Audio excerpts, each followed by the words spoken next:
update ng bayan, maasahan anumang panahon.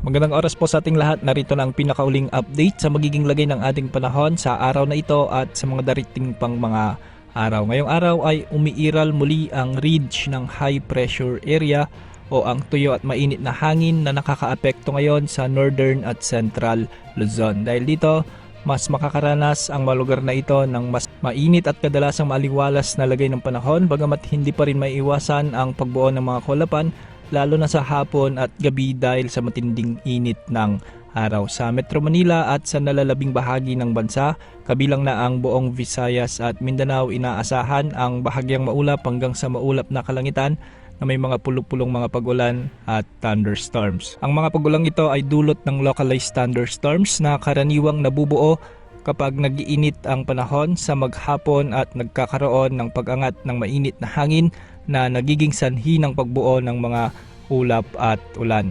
Bagamat kalat-kalat lamang ang mga pag-ulan, maaari itong lumakas sa ilang lugar at magdulot ng mga biglang pagkidlat at pagkulog na posibleng magdulot rin ng mga biglang pagbaha at pagguho ng lupa. Dahil dito, pinapayuhan ng publiko na maging alerto sa posibleng epekto ng mga thunderstorms tulad ng biglang pagbaha o flash floods at pagguho ng lupa lalo na sa mga lugar na bulubundukin o matarik. Ang mga ganitong sitwasyon ay maaaring mangyari kahit sa maikling panahon ng malalakas na ulan, kaya mahalagang patuloy na pag-iingat. Samantala, para naman sa kalagayan ng ating mga karagatan, inaasahan ang banayad hanggang sa katamtamang pag-alon sa buong kapuluan. Ligtas ang paglalayag ng maliliit na sasakyang pandagat, ngunit pinapayuhan ang mga mangingisda at mga maglalayag na maging maingat pa rin lalo na kung may namumuong thunderstorms dahil maaring biglang lumakas ang hangin at alon sa mga apektadong lugar. Samantala, para naman sa ating long range outlook, patuloy na binabantayan ng Pag-asa ang posibleng pagkabuo ng sama ng panahon sa labas ng ating area of responsibility. Ayon sa pinakahuling Tropical Cyclone Threat Potential Forecast ng Pag-asa para sa araw ng April 9 hanggang April 15, nakikita na sa mga weather ensembles at guidance models ang pagtaas sa katamtamang posibilidad ng pagbuo ng isang tropical cyclone sa nasabing petsa. Posibleng pumasok ito sa PAR, ngunit mababa ang tsansang tumama sa ating bansa. Ibig sabihin, bagamat wala pang tiyak na bagyong nabubuo sa kasalukuyan, mas nagiging favorable ang kondisyon ng karagatan at atmosfera para sa pagbuo ng isang sama ng panahon sa mga susunod na araw o linggo.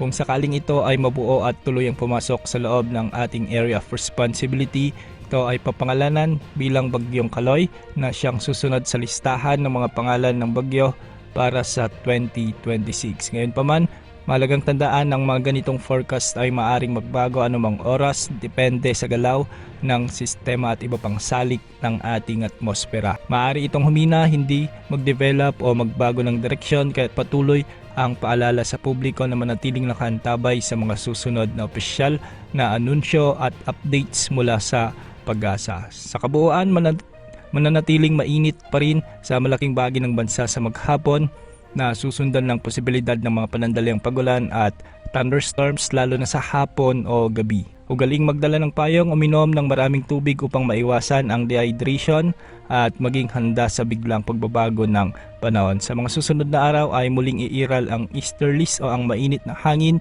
mula sa karagatang Pasipiko na magdadala naman ng mga kalat-kalat na pagulan lalo na sa hapon at gabi. Ngayong araw na itala ang 42 degrees Celsius na heat index sa may Cotabato City kung saan umabot na ito sa danger level. Sa mga susunod na araw, posible pang mas tumaas ang heat index na nararanasan sa iba't ibang panig ng ating bansa.